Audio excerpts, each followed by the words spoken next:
Ku itariki ya 6 Mata umwaka wa 2025 witwa Bruce Melody yashyize hanze amashusho y'indirimbo amugaragaza ari kumwe na Diamond Platnumz bakora indirimbo yitwa POM POM. Yari iteganyijwe gusohoka mu mpeshyi y'umwaka wa 2024.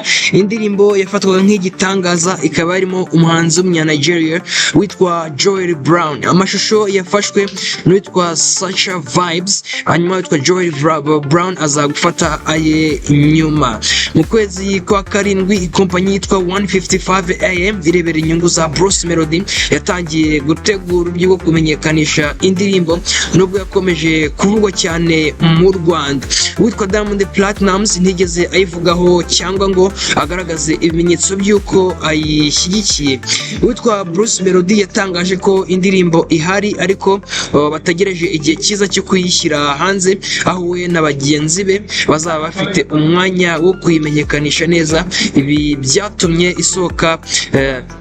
isohoka ryayo risubikwa cyane ko witwa Bruce Melody yari afite gahunda y'ibitaramo byinshi mu ntangiriro z'umwaka wa 2025 birimo